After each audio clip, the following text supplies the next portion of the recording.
Assalamualaikum teman-teman semuanya, kembali lagi di Farfin Class, belajar finance sampai tuntas.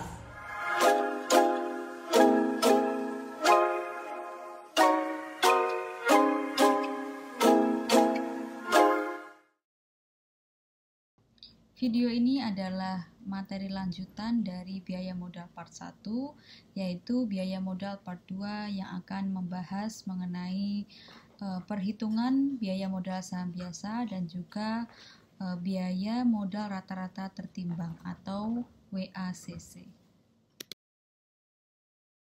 Yang pertama kita akan membahas mengenai metode untuk menghitung biaya modal saham biasa. Ada 3 di sini. Yang pertama discounted cash flow, yang kedua bond yield, dan yang ketiga adalah capital asset pricing model atau CAPM. Yang pertama adalah discounted cash flow. Ya, ini kalau ditranslate adalah arus kas yang didiskontokan. Nah, coba kita perhatikan rumusnya. Di sini adalah P0 sama dengan D1 per KS min G. Nah, coba teman-teman ingat lagi. Sepertinya rumus ini familiar ya. Nggak asing gitu, kita lihat lagi. Nah, ini adalah rumus dari valuasi saham di mana dividennya tumbuh dengan konstan. Ya, ingat kan rumus ini? Sudah ingat ya? Nah, dari rumus ini kita bisa memindahkan KS, yang mana KS ini merupakan tingkat keuntungan yang disyaratkan investor, atau dalam konteks ini juga merupakan biaya modal dari saham biasa. Ini kita pindah ruas ke kiri, sehingga secara matematis bisa dituliskan seperti ini. KS sama dengan D1 per P plus G, di mana D1 merupakan dividen pada tahun pertama, kemudian P adalah price-nya atau harganya, dan G adalah growth, pertumbuhan dari dividen. Nah, sekarang kita masuk ke contoh soal ya. Perusahaan diperkirakan membayar dividen tahun pertama sebesar 200 per lembar. Harga pasar saham saat ini 1000 per lembar. Tingkat pertumbuhan diperkirakan 8%. Berdasarkan informasi tersebut, berapa biaya modal saham biasa? Nah, di sini ada informasi dividen tahun pertama. Maka ini D1, harga pasar saham berarti ini price 1000 ya. Dan terakhir adalah tingkat pertumbuhan atau growth-nya, G-nya. Kita input ke rumus. D1 per P plus G, 200 per 1000 plus 0,08. Maka akan ketemu angka 28%. Apa interpretasinya? Interpretasinya adalah biaya modal saham biasa adalah sebesar 28%. Nah, kemudian yang kedua adalah metode atau pendekatan bond yield. Nah, pendekatan bond yield ini didasarkan pada argumen bahwa tingkat keuntungan yang disyaratkan pada instrumen investasi yang beresiko, maka harusnya lebih tinggi daripada tingkat keuntungan yang disyaratkan oleh instrumen investasi yang tidak beresiko gitu. Nah, instrumen investasi yang tidak berisiko di sini diasumsikan adalah obligasi, ya. Sementara saham adalah berisiko, begitu. Kenapa? Karena yang pertama, ya, kalau kita lihat dari segi penerimaan imbal hasilnya, kalau obligasi itu kan tetap. Kalau saham kadang dividennya dibagi atau kadang tidak, kita belum tahu. Maka disitulah kenapa disebut obligasi tidak lebih beresiko daripada saham. Itu yang pertama. Kemudian, jika perusahaan penerbit obligasi atau saham ini mengalami kebangkrutan, maka yang diprioritaskan adalah pemilik obligasi. Sedangkan kas sisanya itu kalau ada sisa baru nanti akan dibagikan kepada pemilik saham. Sedangkan pada beberapa kasus itu tidak ada kas yang tersisa setelah digunakan untuk menutup obligasi. Makanya kenapa itu disebut saham lebih beresiko daripada obligasi. Nah, karena tingkat keuntungan yang disyaratkan oleh saham harusnya lebih tinggi daripada obligasi, Maka rumusnya menjadi KS sama dengan yield obligasi, yield tahu ya, tingkat keuntungan, ditambah premi risiko. Premi di sini artinya adalah tambahan, ya, tambahan, selisih dari obligasi dengan saham. Begitu.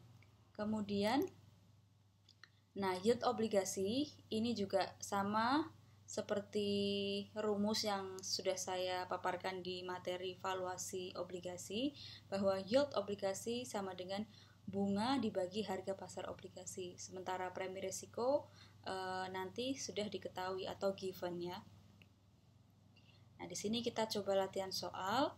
Perusahaan menerbitkan obligasi yang membayar kupon bunga 2000 dengan nilai nominal 10.000. Saat ini harga pasar obligasi 9.000. Kemudian selisih tingkat keuntungan saham itu di atas obligasi selama 5 tahun terakhir adalah 7%. Maka tentukanlah biaya modal saham biasanya. Kemudian pertama kita identifikasi terlebih dahulu 2000 ini adalah pembayaran bunganya ya.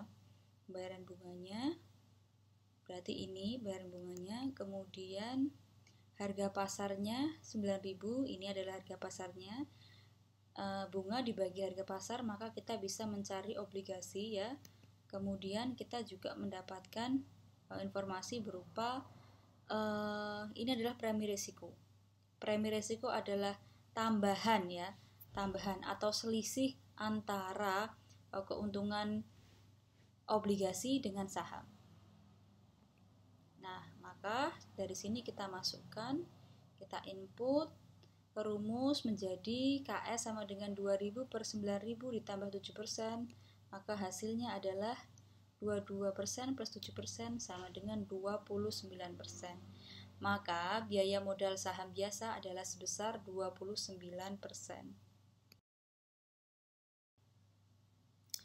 Selanjutnya CAPM atau Capital Asset Pricing Model sama dengan pendekatan bond yield. CAPM juga menggunakan dasar bahwa tingkat keuntungan yang disyaratkan oleh investasi beresiko seperti saham sudah sewajarnya lebih tinggi daripada tingkat keuntungan yang disyaratkan oleh investasi yang tidak beresiko ya.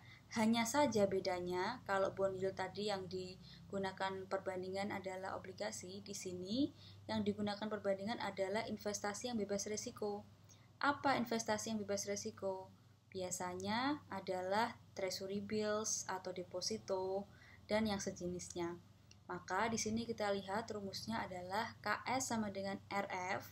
RF adalah tingkat keuntungan dari instrumen investasi yang bebas risiko ditambah dengan beta. Beta adalah risiko sistematis dikalikan dengan RM atau tingkat keuntungan pasar. Ini biasanya adalah tingkat keuntungan portofolio pasar atau IHSG dikurangi dengan RF lagi ya. Nah, beta dikalikan RM dikurangi RF ini juga sering disebut dengan premi resiko atau tambahan dari resiko. Nah, kemudian kita latihan soal. Diketahui koefisien regresi beta sebesar 0,686 jika tingkat bunga tabungan di bank sebesar 15% dan tingkat keuntungan pasar 25%, maka hitunglah biaya modal saham biasa. Nah, kemudian kita dapat informasi bahwa di sini beta ya, ini sudah diketahui betanya 0,686. Kemudian tingkat bunga tabungan. Nah, tingkat bunga tabungan di sini adalah sebagai RF ya. Karena tabungan merupakan salah satu instrumen investasi yang bisa dikatakan bebas resiko ya, sama dengan deposito, treasury bills dan lainnya. Kemudian yang terakhir adalah tingkat keuntungan pasar yaitu 25%. Maka kita sudah dapat informasi ini, kita masukkan, kita input ke rumus menjadi 15% ditambah 0,686 dikalikan 25% dikurangi 15%. Sama dengan yang ada dalam kurung dikerjakan terlebih dahulu, ketemu, dikalikan dengan betanya setelah itu ditambah 15% akan menghasilkan angka 21,86% atau kita bulatkan menjadi 22%. Nah, kemudian apabila ada pertanyaan mana metode yang paling baik atau yang paling benar dalam menentukan biaya modal saham biasa, maka jawabannya adalah tidak ada metode yang paling benar ataupun paling baik, tetapi memang berdasarkan penelitian dan survei yang telah dilakukan bahwa metode Capital Asset Pricing Model atau CAPM ini adalah metode yang paling populer atau paling banyak digunakan. Jadi teman-teman bisa pilih di antara metode 3 tadi.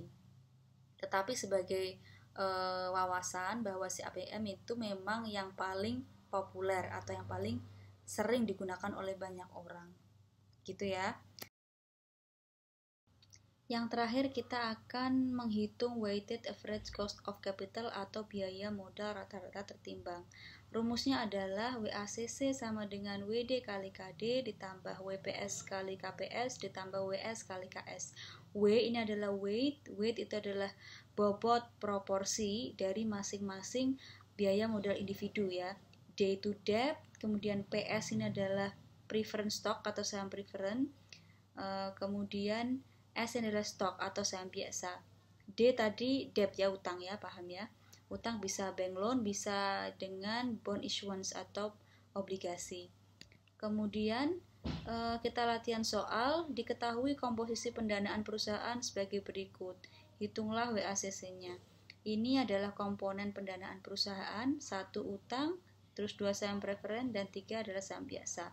Ini cost of capital-nya atau biaya modal individunya 12,6%.